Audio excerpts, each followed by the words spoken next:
A queixa principal do paciente é dor à mastigação em um dente que já dura algumas semanas. Pode ser que ele lembre de algum episódio nesse passado próximo aí, onde ele mordeu alguma coisa que causou uma dor momentânea naquele dente, pode ser que não. Em alguns momentos esse dente também chega a ter uma certa sensibilidade com frio, mas o que realmente incomoda no dia a dia do paciente, que ele relata, é exatamente a dor quando ele vai mastigar qualquer coisa em cima desse dente. Antes de fazer o exame clínico profissional, ele já levanta uma suspeita aí de uma trinca nesse dente, que vai condenar a manutenção desse elemento dental. No entanto, ao fazer o exame, ele se depara com um quadro que é muito menos devastador e, felizmente, que pode apresentar um bom prognóstico, que é uma cúspide trincada. Isso acontece normalmente em dentes com restaurações classe 2. Ao exame clínico, o profissional observa então uma linha de trinca na crista marginal mais enfraquecida e outra linha normalmente se estendendo pelo sulco vestibular ou pelo sulco lingual para a região cervical do dente, paralelamente ao sulco gengival. O diagnóstico ele pode não ser conclusivo ainda nesse momento, porque essa linha de trinca na cervical da cúspide nem sempre é visível, porque ela pode estar um pouco subgengival.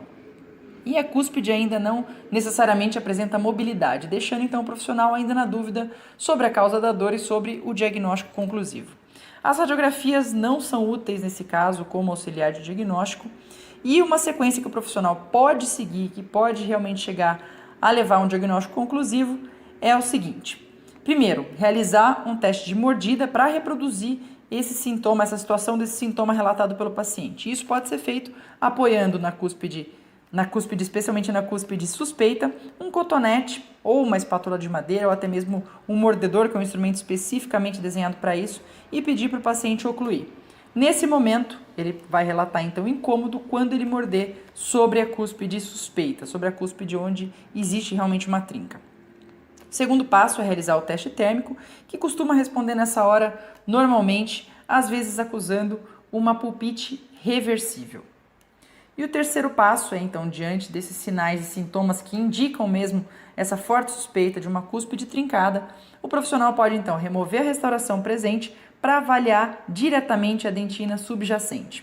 Se a fratura da cúspide for um pouco mais antiga, essa trinca ela já pode estar pigmentada e facilmente visível, ou então pode ser usado até mesmo um corante como azul de metileno para ajudar nessa visualização. Essa linha, ela se origina no assoalho da cavidade em um ângulo que se estende até a superfície da raiz subgengivalmente. Ao remover então a restauração, a cúspide ela pode apresentar nesse momento uma certa mobilidade, o que indica a sua remoção já para uma reabilitação adequada desse dente. No entanto, no caso de não haver a mobilidade da cúspide, normalmente isso indica que a trinca presente no soalho da cavidade, ela não se estende até a superfície da raiz subgengivalmente. Nesse caso, a cúspide ela não precisa ser removida nesse momento e uma possibilidade de tratamento é a reabilitação desse dente com uma proteção de cúspides, para evitar exatamente então que essa trinca ela evolua para uma fratura total dessa cúspide. O simples acompanhamento do caso também é uma possibilidade de sequência aí no tratamento.